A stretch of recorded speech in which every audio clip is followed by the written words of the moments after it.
Okay, y'all. I left Houston, Texas. I'm not in Texas, and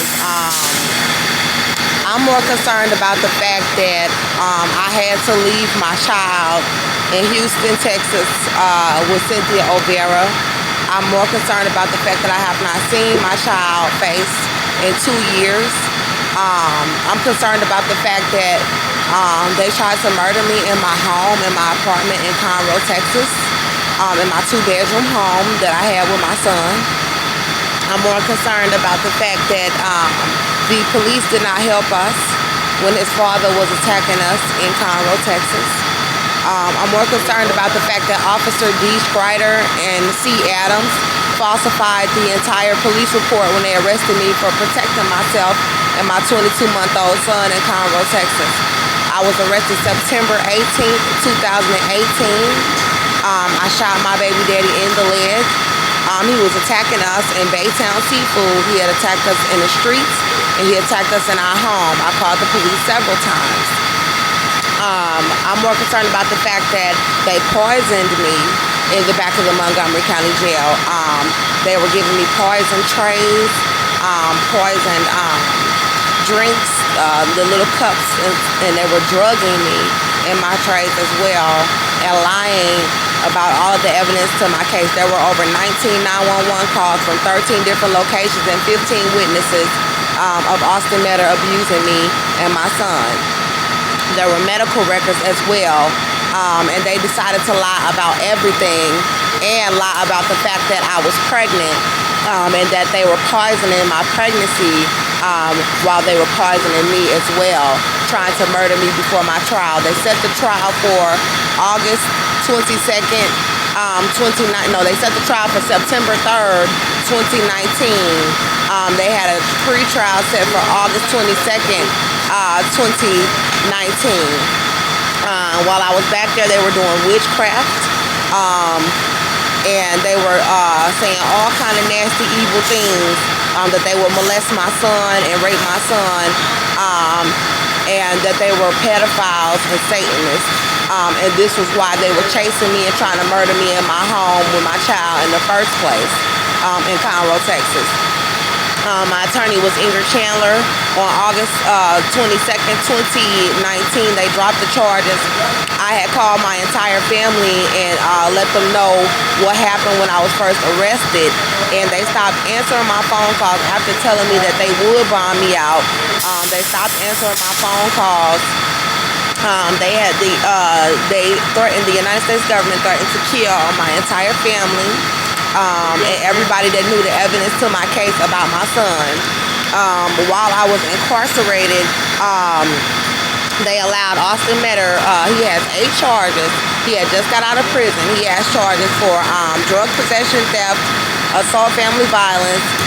He was convicted for, he was charged with Class C rape.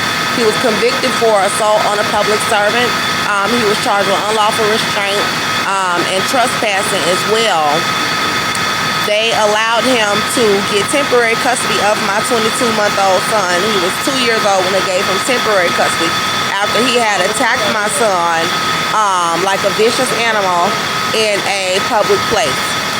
Then he attacked another woman in Cynthia O'Vera's home while I was back in the Montgomery County Jail being poisoned, and with them trying to murder me before my trial. He attacked a white woman in Cynthia O'Vera's home in Magnolia, Texas, and she's also had a protective order against Austin John Metter for being violent with his mother in her home, to where he could not go on her property for 2 years, and that did not end until he was in prison. He was sentenced to prison when my son was 6 weeks old for being violent with us in my home when he was 6 weeks old. He called a assault family violence charge for assaulting me. He called a Class C rape charge for trying to rape me. And then he was convicted after I had called the police on him again, and he was on a 2-year felony probation for assault on a public servant. And as soon as he got out of prison, he came to my home and he continued to attack us over an 8-week period until the shooting.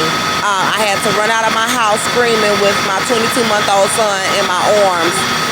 And we went into a restaurant, and he came into the restaurant where I asked for help, and he started attacking us in the restaurant. And they decided that they wanted to lie about all of the evidence to my case and say that he has never touched me. They tried to say that my baby daddy was a black man, and then they released me August 22nd with nowhere to go. So my home that I lived in at 1308 Houston Street, Conroe, Texas 77301, I had to be homeless where we had lived there for 3 years. So then they had people rigging not to allow me to go to any shelters, not to allow me into their homes so that they could give my son away to Cynthia Olvera. Now, Austin John Meta was attacking me and my son, and yet you're going to give my child away when you drop the charges to his mother? She was calling 911 telling the police not to help me when I was calling the Conroe Police Department, begging them to remove Austin John Meta from my home because he was assaulting me in my home after he was released from prison. And she was calling the police department, trying to get the police department to arrest me because she didn't want her son to go back to prison, although he was being violent again with me and my child in my apartment. So they gave my son away illegally to her by staging for everybody, family, friends, people in the community to leave me outside to not have an apartment, so that when I came to the custody hearing, I would have to say that I was homeless. And then they all knew that I was still pregnant as well, and they had starved me because of the poison that they were feeding me. I would not eat the poison. So I lost 50 pounds instead of gaining weight while pregnant. So I was about 142 pounds or skinnier when I was released from the jail. My clothes were falling off of me, and when I was 6-7 months pregnant, my stomach was nearly completely flat to where even I had a hard time believing that I was pregnant, but I could not sit up. I had the baby bump, and when they confirmed my pregnancy with a Doppler machine, then took me to the Conroe Regional Hospital and continued to lie on the medical records, sent me back into the jail and were gassing me. And then they involved African Americans and people from all over the country, of all different nations and tongues, to help them cover up my pregnancy and persecute me on the streets of Houston, Texas. They pulled out guns on us in their homes. They tried to attack us on the streets. I had to pull out weapons again to protect myself. I filed charges on Bianca Hudson and James Devon Harris, and they are still trying to cover up what's going on because they need to be put in jail as well as my child's father. So this is why I say the whole Black Rights Movement is Lord forgive me, it's a freaking hoax. It's not real. People do not need to donate to this so-called movement. I had to leave Houston, Texas without my child.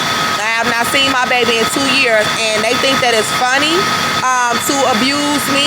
They think it's funny to let me walk around with a fetus inside of me for 2 years. You think it's funny? And as far as this whole coronavirus thing, I'ma just tell y'all the truth. When they were chasing me around the country, God sent a plague from heaven, and I seen it come down from heaven. And one of the white witches who called herself trying to murder me and give my child away, she got the plague, and she tried to attack me in the spirit and kill me in the spirit for just putting out the fact that I'm pregnant and that they did this to me and my child. So I had to leave Houston, Texas.